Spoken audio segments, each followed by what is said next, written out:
What is going on, you guys? My name is Rayge, and we are back today with a continuation video of my Dark Dimension 6 progress, being the second node here of Global. So I can already tell this is definitely going to be one where I'm going to need a lot more attacks than the previous nodes I've done.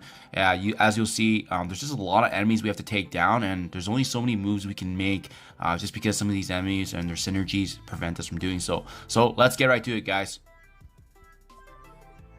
So if you guys recall from our last attack, this wave actually spawned on us and we got bursted down, but thankfully most of them have used their abilities now, so we're just cleaning up. It's a pretty good mix here, to be honest. I think Gwenpool was able to actually utilize her ultimate ability, so we got that at least out of the way.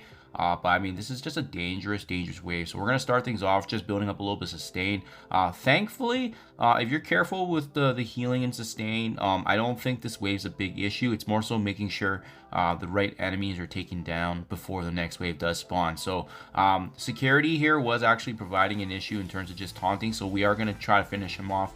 But as well, I noticed that as I was doing some reruns of this, that the Deadpool was actually causing a lot of havoc for me, so he is going to be the first one we're going to be aiming for with Apocalypse's ultimate here. So getting to this stage here of activating Apocalypse's ultimate, we were actually able to finish out security minion just because we were focused on him. As you can see here, after that, an Okoye and a Dr. Voodoo does spawn. So just something to be mindful of. You know, these waves are kind of built into waves of each other. So that's why I was saying you just got to be careful with the enemies that you're taking down, because you never know who's going to drop next. Yeah, Deadpool definitely does do a lot of damage, and he can target our weaker allies, so that's why we do want to focus him. Fortunately, the Apocalypse ultimate was not able to finish him off, but you can see there, thanks to Nemesis doing the HP scaled damage, we do finish off with the basic there of Apocalypse. So now we're in a good spot. Took down a couple of key targets, and most of these enemies are now on weaker for us to kind of build up energy again. Next up here, you can see I do get the chance to actually finish off Gwenpool as well. So that's pretty big. I think, honestly, for this wave, guys, and node, anytime you do see the Gwenpool, try to focus them down, because the buffs that they can provide to each other, as well as we're up against a lot of new warriors in this node. So just something to be mindful of. And this was a really good attempt, because you can just see the number of enemies we've taken down, and we're really cleaning up here. And guys, keep in mind, as we're getting lower and lower here, just be mindful of the fact that there's going to be a new wave spawning pretty soon. I think it's less than 3 enemies, so you need to prepare for that as you bring these guys lower and lower. And I definitely did drop my guard, because you can see how much damage Morbius did and actually finishing off my Nemesis. So at this point, I'm thinking, probably gotta start being conservative mode, that we want to be smart about how this next wave is going to drop. So if Nemesis is gone, we want to conserve our resources and try to save up energy, because we know the team's probably going to fall. Or try to at least purposely fail to have a better setup. So yeah, pretty unreal. Even with these 4, it's crazy that they can actually still easily take down a team when you don't have the buff. So just something to be mindful of, guys. But remember, we know that there's another big wave coming, so I'm okay with this and taking the L for a better setup for next attempt. Here we go, next attack. So you can see here, my guys are pretty weak in terms of the enemies I have to finish off. Now, I think Cloak and Squirrel Girl, with them being weaker, it makes sense to focus them. But keep in mind, the next wave does drop pretty soon, so you want to be strategic with who you pick. I think Cloak's a good one because of the debuffs. Morbius is another good one as well, with the bleeds and the damage that he can do.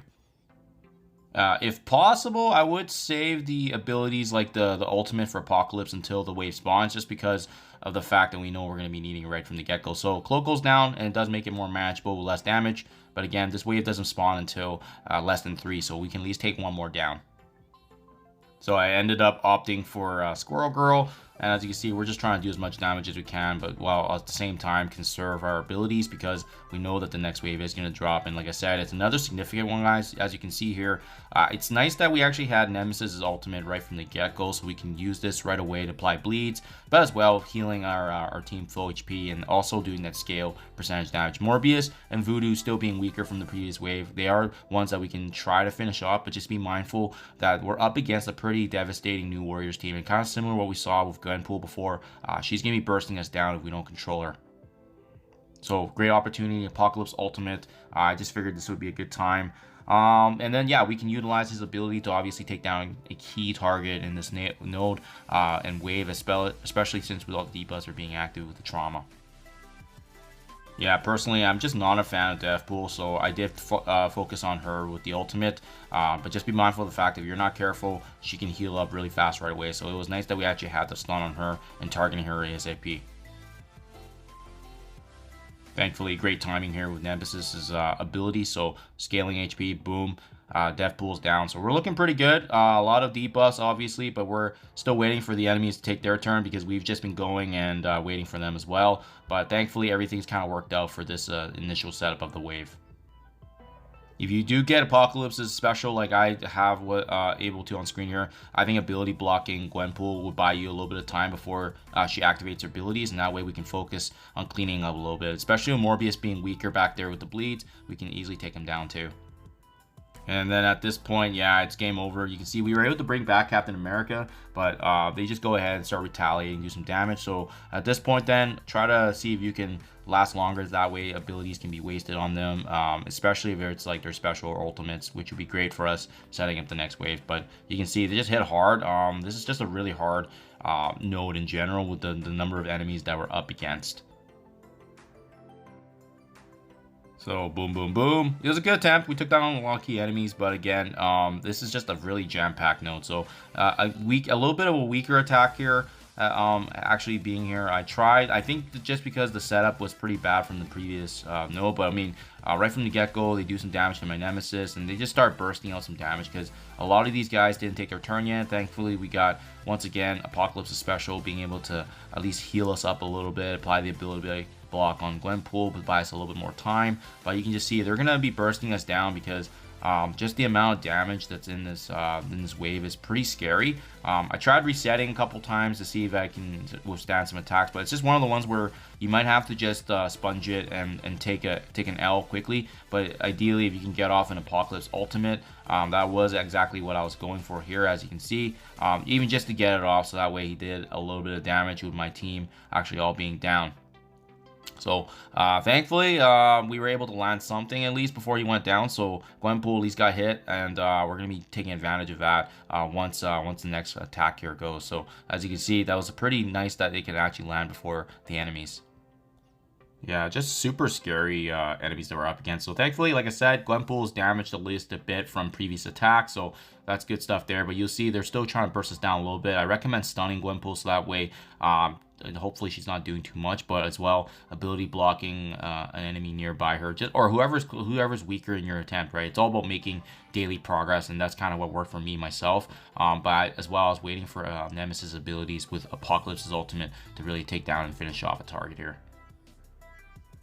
And once again here, Apocalypse doing work. I've decided that, you know, we can obviously finish off Gwenpool with the passive attacks and directly using our abilities, whereas we can use Apocalypse's ultimate once again on a new target. So I opted for Ghost Rider just because, you know, he's the one that has the passive that actually targets us whenever an enemy is taken down. So you want to just take him out of the way for that additional damage we can't control, especially when it can hit quite hard. So this is kind of what I was talking about, Gwenpool's ultimate. But thankfully, you know, we actually had our defense up when that landed. So that was actually a pretty ideal moment to capitalize on that. And even with these guys being weaker, you can see they're still really tanky to take down. So thankfully, Nemesis, the scaling attacks, absolutely love it. And we finally focus and try to finish off Gwenpool with Deathpool down as well now. Boom, boom, boom. Gwenpool goes down. So looking pretty good, but you can see the retaliation damage that we're seeing from Ghost Rider, and like I said, guys, this is just such a problematic node. You can just see the assisted attack there actually does take down our Black Widow, and pretty quickly here things go south. As you can see, these guys just hit really hard, so you might as well just start kind of surveying who we're going to be aiming for in the next attack. But you can see here, yeah, like at least the good news is Firestar, we were able to get down a little bit lower. Dagger's probably going to heal up with the regen, which is a downside, but it is what it is. This is still a pretty good attempt, and we cleaned up some of the weaker enemies for sure. Crazy. Just look how fast my my team is dropping. Unreal. So There you guys have it. The end of my part 2 here for the video, just because like I need to do more attacks, but I'll keep you guys up to date as per usual. Show you my attack progress here. This was still really good. I think it was a total of 4 attacks, so that's 7 attacks now on this node. And like I said, definitely the hardest node so far in Dark Dimension 6, guys. So just something to be aware of. Maybe it's my team. Maybe it's my team that's not working effectively. But I mean, so far at least we're making meaningful attacks each day. Thank you as always, and I'll catch you guys in the next one.